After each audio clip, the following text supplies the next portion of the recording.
So, yeah, I wanted to talk about this because this is another example of police brutality. And when we as Black people point out to some people, hey, the police is really against us. Mhm. And you say, well, no, they're not. Stop resisting arrest. He wasn't resisting. And she At literally tased him, put the taser to his back as he's crying, literally Yeah. crying in pain. And she's mocking him as she's doing it. Yes. She should not be solely fired. She's on administrative leave right now. She shouldn't be solely fired. She should be put in jail. Yes. Plain and simple. Yes. Put in jail. What do you think about all of this? So I did see the video. Typically, I don't watch the videos of these things because you've seen them all.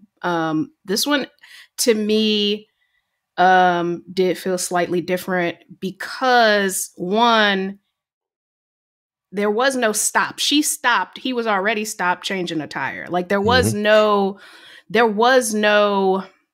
probable cause or anything like that. I mean, she sees a Black man stopped and she stopped to get his license to, of course, run it, see if he had any warrants out, arrest him. That's what she was there to do.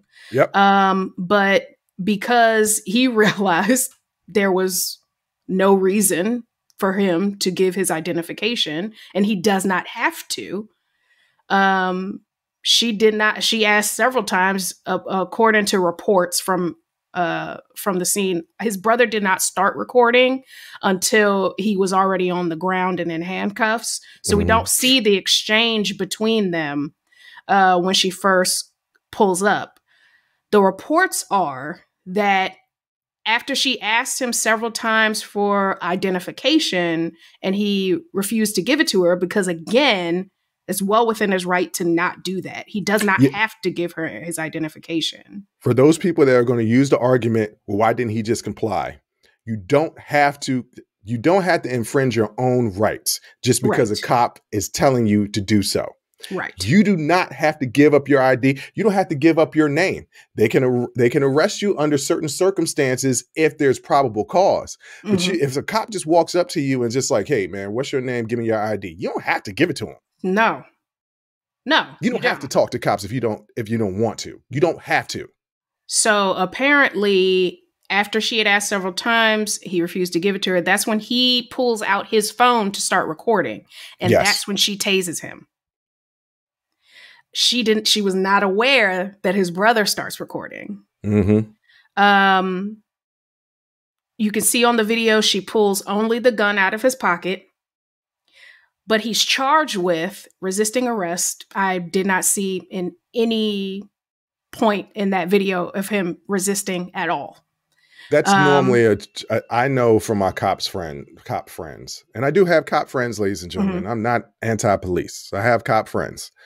That sounds so much like I'm not racist. I have Black friends. But I don't want there not to be police out there. I just want there to be good police. That resisting arrest is typically a charge that they throw on there. Yeah, it's like when you get into a car accident, you get whiplash. Like it's just a thing you throw, or you. Yeah, I mean, you go to the doctor, you got a cold, they give you a Z-Pack. Like that's also, by the way, this is a tangent.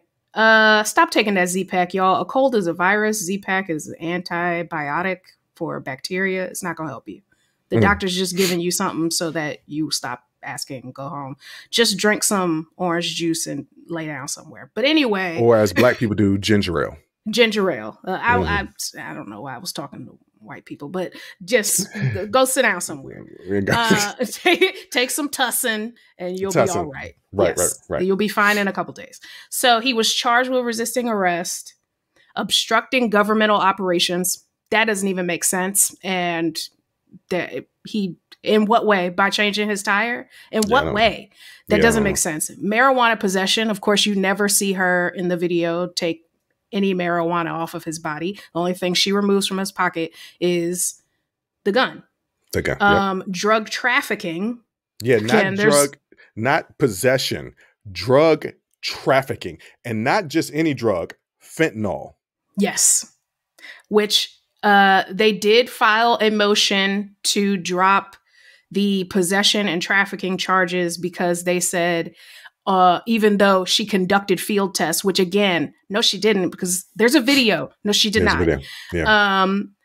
That when they conducted a second test, they found no traces of fentanyl. Not saying, not putting in there that she just straight up lied, because I guess they don't want to do that.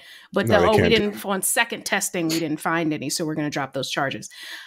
The funniest one, though, and not funny, haha, funny, I want to blow up something, is possession of a firearm as an ex-felon. He is not a felon. Yeah. So like I said, there were conflicting reports. I haven't found anything that says he isn't a felon. If you like that clip, go ahead and hit that like button. Don't forget to subscribe to catch up on all of our latest content. Don't forget to hit the notification button when you do subscribe so you can get updated every time we release content. We release content every day, whether it's an actual show or clips from the shows. So go ahead and subscribe, like, comment. Also, don't forget our Patreon page where you can find our Talking Straight-ish and After Hours Uncensored episodes. That's patreon.com/unsolicited perspectives. But once again, thank you again for listening to Unsolicited Perspectives. I'm your host, Bruce Anthony, and I'm going to catch you next time. I'll holla.